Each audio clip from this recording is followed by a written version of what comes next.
देश के 4 राज्यों की 5 विधानसभा सीटों के उपचुनाव के नतीजे घोषित हो गए। इस उपचुनाव में आम आदमी पार्टी ने पंजाब से लेकर गुजरात तक अपना परचम लहराया। अरविंद केजरीवाल की आम आदमी पार्टी ने 2 सीटें जीतकर एक बार फिर रंग में लौटने का काम किया। आम आदमी पार्टी एक बार फिर दिल्ली से पंजाब होते हुए गुजरात पहुंच गई है। आम आदमी पार्टी ने पंजाब की लुधियाना वेस्ट और गुजरात की विसावदर सीट से जीत दर्ज की। आम आदमी पार्टी ने विसावदर सीट से दूसरी बार जीत दर्ज कर राज्य में अपने दबदबे को कायम किया है। यह उपचुनाव गुजरात की सियासत में एक महत्वपूर्ण मोड़ साबित हो सकती है। ऐसे में आज बात आम आदमी पार्टी की गुजरात में हुई सियासी एंट्री पर।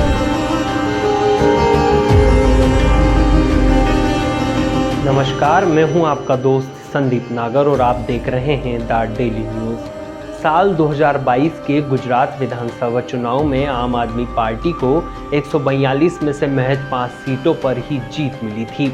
ऊर्जा से लबरेज आम आदमी पार्टी की गुजरात में शायद यहां पहली एंट्री थी। उस गुजरात में जिस गुजरात में आज की राजनीति के तो सबसे बड़े धुआंधार नेता आते हैं, यानी कि मोदी और शाह।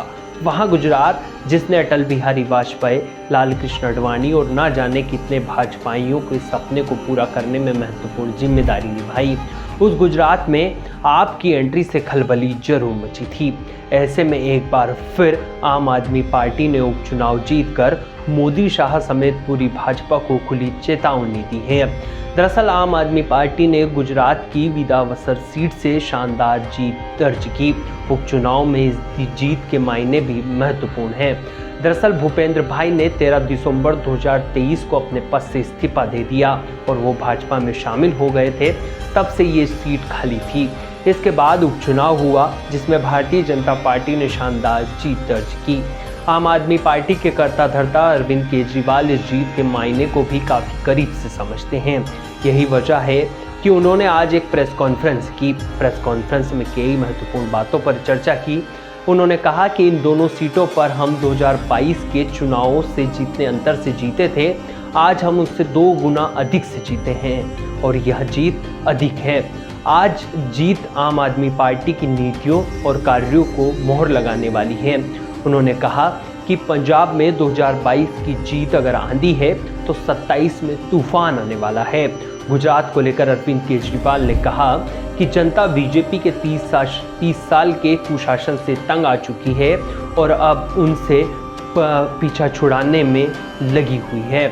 जो आम आदमी पार्टी ने दिल्ली और पंजाब में काम किया है वो पंजाब की जनता और दिल्ली की जनता को पसंद आ रहा है और वही काम गुजरात की जनता चाहती है। यही वजह है कि आज के उपचुनाव में भारतीय जनता पार्टी को लोगों ने नकारा है और आम आदमी पार्टी को सराखों पर बिठाया है।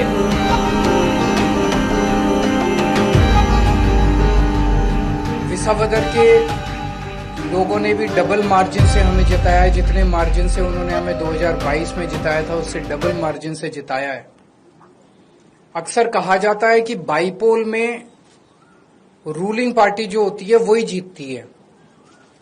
गुजरात में रूलिंग पार्टी बीजेपी है और बीजेपी की तो इतनी पकड़ है शासन के ऊपर, प्रशासन के ऊपर, पुलिस के ऊपर, सारी एजेंसीज उनके पास है। और जिस तरह से साम दाम दंड भेद सारे तिगड़म लगा के बीजेपी चुनाव लड़ती है, उनसे गुजरात के अंदर चुनाव लड़के जीत पाना तो बहुत मुश्किल है।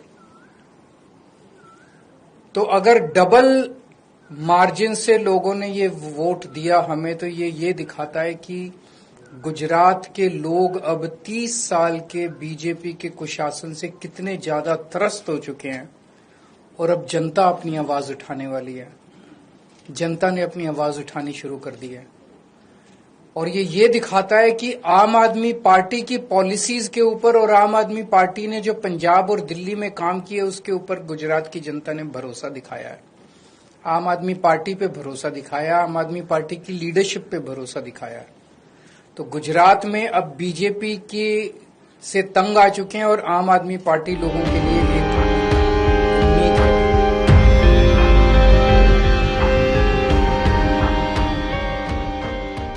है। ऐसे में अब सवाल उठता है कि क्या आम आदमी पार्टी गुजरात में भाजपा और कांग्रेस के बीच एक महत्वपूर्ण विकल्प हो सकती है। दरअसल आने वाले लोकसभा चुनाव और 2027 के विधानसभा चुनाव को लेकर आपने गुजरात में खूब तैयारियां शुरू कर दी है। आपके स्थानीय नेता बड़े बड़े लोगों को जोड़ने में जुटे हुए हैं। बूथ लेवल पर संगठन को मजबूत किया जा रहा है। सोशल मीडिया के जरिए मतदाताओं और जनता को जोड़ने की कोशिश की जा रही है। ऐसे में कहा जा सकता है कि आपके उपचुनाव के जरिए गुजरात में हुई यहां एंट्री आने वाले विधानसभा चुनाव और लोकसभा चुनाव में भाजपा के लिए परेशानी का सबब बन सकती है। दरअसल राजनीति में बदलाव रातों रात नहीं आते। गुजरात में आपकी सियासी एंट्री भी यही इशारा कर रही है। आम आदमी पार्टी की एंट्री एक लंबी कहानी की शुरुआत है, जो शायद आने वाले वर्षों में गुजरात की राजनीति में एक नया मोड़ दे सकती है। आपका इस बारे में क्या मानना है?